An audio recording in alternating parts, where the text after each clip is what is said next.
Bonjour ou bonsoir selon vos localités. Je suis Prosper Diossou, l'Africain qui vit au Sénégal, au Bénin, au Ghana, au Nigeria, en Algérie, en Tunisie, au Rwanda. Je suis africain. Et sur cette chaîne, je vais te partager mon vécu, mais aussi mes connaissances acquises, car je crois sincèrement que le partage de connaissances et d'expériences acquises est multiplicateur de richesse. Ainsi, nous, les nouveaux Africains, on pourra dire qu'on va faire partie des nations qui prospèrent. La prise de décision. Chers amis, chers frères, chers parents, chères sœurs, c'est ce que je voulais partager aujourd'hui avec vous. Il est très difficile de prendre des décisions, que ce soit ta vie de famille, que ce soit ta vie donc professionnelle, mais aussi ta vie en tant qu'être humain. Les décisions aujourd'hui sont des choses qui changent des vies. Ce sont des procédures, en tout cas, ce sont des actes qui pourraient augmenter en bien ou bien diminuer en mal ta relation, ton bien-être avec les autres. Alors, fondamentalement, la prise de décision part de notre cerveau. Alors, on ne va pas faire de l'anatomie du cerveau ou bien comprendre exactement comment le cerveau marche, mais il faut comprendre que notre cerveau, il est assez complexe. Alors, les meilleurs neurologues ou bien scientifiques ont essayé de l'étudier, de le disséquer. Toujours est-il que nous avons toujours des zones d'ombre. C'est pour dire que nous ne connaissons pas exactement comment le cerveau fonctionne. Cependant, ce que nous savons jusqu'au jour d'aujourd'hui, c'est que le cerveau a principalement deux parties. Donc, comprenez, deux fonctions principales. Et ces deux fonctions principales ont des conséquences directes dans notre prise de décision. Alors, nous avons un cerveau qui s'appelle le moi inférieur et un autre cerveau qui s'appelle le moi supérieur. Au niveau du moi inférieur, nous avons tout ce qui est sentiment, émotion, subconscience. Au niveau du moi supérieur, nous avons tout ce qui est intelligence, réflexion, connexion, compréhension de ce que nous disons, également prise de décision. Alors, ces deux moi, ces deux positions en tout cas qui sont au niveau de notre cerveau, l'un au niveau des amygdales, on va dire, pour simplifier, l'autre au niveau du néocortex qui est situé à la partie préfrontale de notre cerveau, sont justement en divergence, sont en dichotomie. La plupart du temps, sont en conflit. Alors, je vous donne un exemple. Vous voyez un bon plat de mafé, un bon plat de yassa ou de poulet DG dans des quantités assez importantes. Alors, votre moi inférieur, le moi primitif vous dit « Vas-y, bouffe ça, c'est pour toi, c'est bon. » Alors que le moi sage, le moi intelligent, rationnel te dit « Non, tu devrais y aller assez mollo. » Donc, ce qui va se passer, c'est que, par exemple, si après un repas très copieux, tu as mangé, en tout cas tu as bouffé tout le plat de yassa ou de mafé, alors ton moi intelligent va te dire « Mais Abdoulaye, qu'est-ce que tu as fait? Tu as bouffé tout ce plat, mais tu n'es pas sérieux. » Donc tu vas te fâcher contre toi-même. En fait, ce n'est pas contre toi-même, tu te fâches contre ton autre moi. D'où cette, justement, pour que vous compreniez un peu, ce conflit permanent, cette dichotomie. Alors, le moi inférieur, c'est le siège justement de l'ego. L'ego est cette caractéristique qui fait que, certainement, dans vos prises de décision, vous serez bluffé ou floué. D'accord? La partie moi supérieur, c'est justement la partie où, effectivement, vous avez toute l'intelligence. Cependant, vous pourrez avoir des angles fermés, des angles morts, des points que vous n'allez pas pouvoir disséquer ou bien comprendre. Alors, reste jusqu'à la fin de cette vidéo parce qu'il y a un troisième élément qui pourrait justement faire la différence. Alors, au niveau de l'ego, donc le moi inférieur, le moi primitif, nous avons la partie donc qui est commune à tout le monde. Il faut dire que cette dichotomie, en tout cas ce conflit entre donc, les deux êtres qui peuvent être dans ton cerveau, c'est universel. Il n'y a pas de c'est Nelson Mandela, il est super intelligent. Il n'y a pas de Barack Obama, il est très intelligent. Il n'y a pas de Bill Clinton ou bien Deng Xiaoping. on est tous pareils. On a le moi positif et le moi négatif. On a le moi intelligent et le moi primitif. On a le moi conscient et le moi inconscient, subconscient. Alors, au niveau de l'ego, comme on l'a dit tout à l'heure, c'est le siège justement du moi primitif. Alors, ce moi primitif adore les louanges. Ce moi primitif aime être adulé. Ce moi primitif a peur d'être rejeté. Ce moi primitif ne supporte pas la critique. Et ce moi-là, primitif, le moi intelligent, conscient, rationnel, n'a aucune notion, n'a aucune connaissance de ce subconscient. En tout cas, il ne sait même pas qu'il a ce moi primitif en lui. Alors justement, beaucoup d'êtres sur Terre ne savent pas ou bien ne sont même pas conscients du fait qu'il y a deux moi, en tout cas deux entités, en tout cas deux personnes dans un même corps qui se battent. On dirait pour les croyants, un bon ange qui est l'ange gardien et le mauvais ange qui pourrait être Satan. Alors, anciennement, pour parler justement de civilisation, au niveau de l'Égypte, nous avions cette entité, Seth, qui était le dieu du mal ou bien le dieu de la malfaisance, et cette autre entité qui était justement Maat ou bien Amora ou Anubis, qui étaient les dieux du bien. Chez les Asiatiques, on avait plutôt le yin et le yang. Dans le monde occidental, c'est plutôt Jekyll and Hyde, Dr. Jekyll and Hyde, le monstre et le scientifique. Donc, l'humanité, quelque part, a toujours eu conscience de cet état de fait. Alors aujourd'hui, dans nos prises de décision, il se trouve que la plupart du temps, on est bloqué, on est empêché de prendre les meilleures décisions, en tout cas les décisions idoines par rapport à par rapport au fonctionnement de nos structures, par rapport à nos relations. Alors cet ego, comment le dompter? Si toutefois justement, le moi très intelligent n'est même pas conscient de cet ego, de ce subconscient. Alors il faut dire que dans la relation de tous les jours, comme tout à l'heure notre plat fait, tu seras amené à être donc tiraillé par ces deux personnalités, tiraillé par ces deux entités qui feront que justement ta prise de décision sera extrêmement difficile. Le deuxième moi, comme on l'a dit tout à l'heure, il est suffisamment intelligent, cependant il aura des aspects qu'il ignore. Alors, le troisième élément dont je vous parlais tout à l'heure, justement, que je vous réserve à la fin, est une réalité africaine.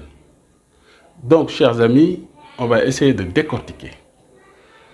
Alors, donc, le moi qui est inconscient, le moi qui aime les louanges et le moi qui a peur, ne supporte pas les critiques, ne supporte pas qu'on le remette en question. Donc, dans la prise de décision par rapport à des collaborateurs, ce moi-là se comporte comme un pitbull.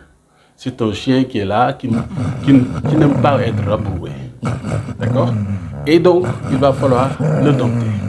Ce moi mis en avant fera que tes décisions seront très très difficiles ou bien tu ne seras pas compris par ton personnel, tes partenaires, tes collaborateurs, peut-être même dans ta famille.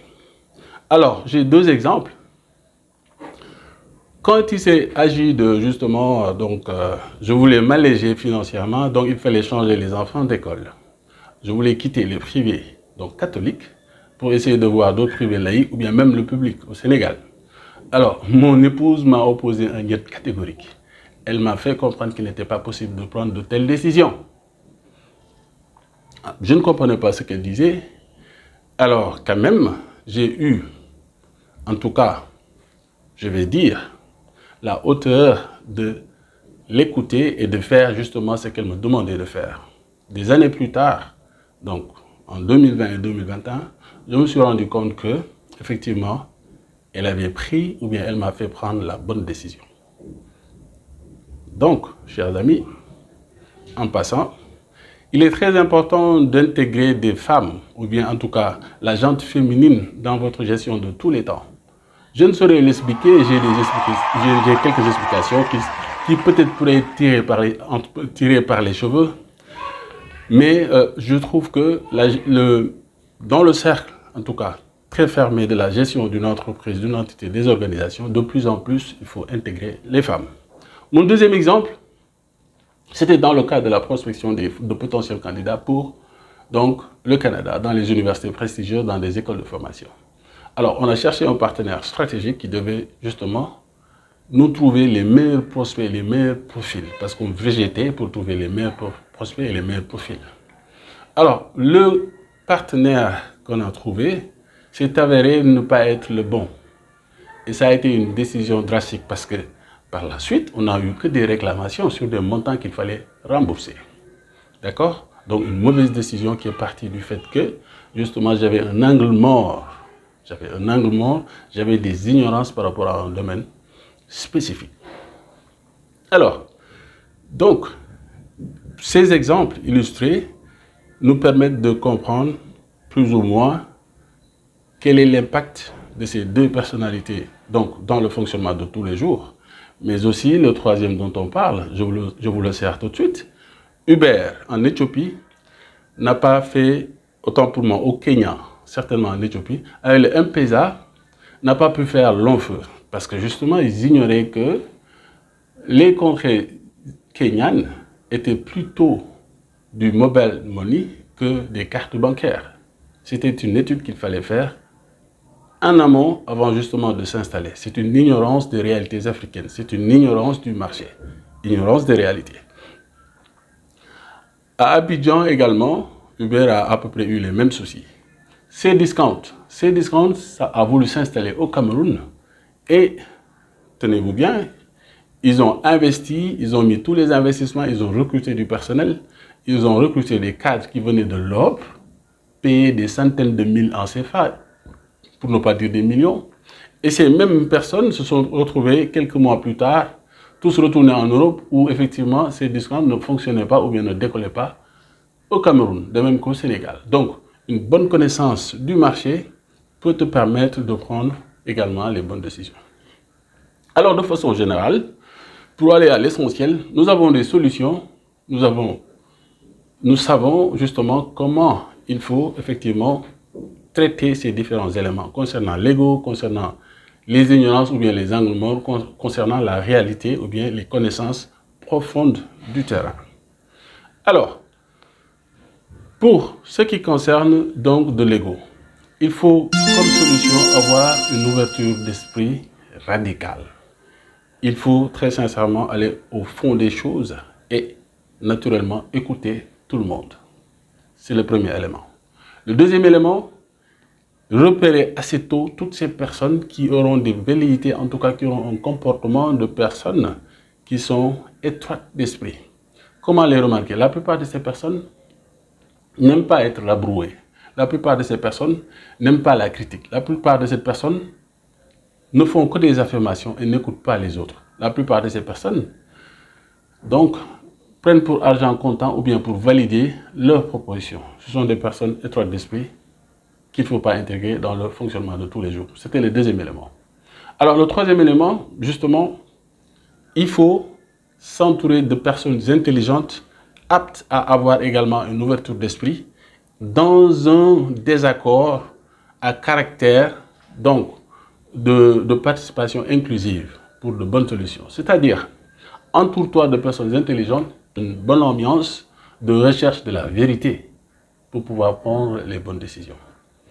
Alors, le quatrième élément, comme vous le sentez venir, il y a une période dans les années 2000 où j'ai travaillé à la Socosim en tant que stagiaire avec rémunération. Alors, je me suis rendu compte que la plupart des directeurs commerciaux étaient justement des nationaux, des Sénégalais purs et durs, des Sénégalais qui ont grandi dans la contrée. Cela m'a fait réfléchir à l'époque et justement, après j'ai compris que par rapport aux réalités du terrain, par rapport donc au système de fonctionnement des familles ou bien des sociétés, mieux valait avoir un autochtone, en tout cas un cadre donc, national qui comprend la réalité du terrain pour donner les directives de la direction commerciale. Illustrer un peu selon l'histoire, Napoléon a pu facilement battre l'armée russe lors de la bataille d'Iéna, justement à une stratégie qui a pris de court l'armée prusse, qui était très organisée et assez donc radicale ou avantagée par rapport au système d'organisation rigoureuse. C'était quoi? Napoléon a attaqué, a gagné ses batailles en faisant une sorte de guérilla. Ça veut dire, il n'avait pas l'organisation qu'avaient les armées prussiennes. Et donc, les Prusses s'attendaient justement à une bataille rangée, une bataille organisée où il y avait les structures, ou bien en tout cas les notions de base de la stratégie militaire. Alors que Napoléon, dans sa stratégie, n'avait aucunement l'intention de structurer ses attaques, d'arranger ses attaques, d'organiser ses attaques. C'était plutôt de la guérilla, comme j'ai dit tout à l'heure. Chers amis, c'est ce que je voulais partager avec vous aujourd'hui, pour ne pas tirer en longueur, l'organisation dans la prise de décision.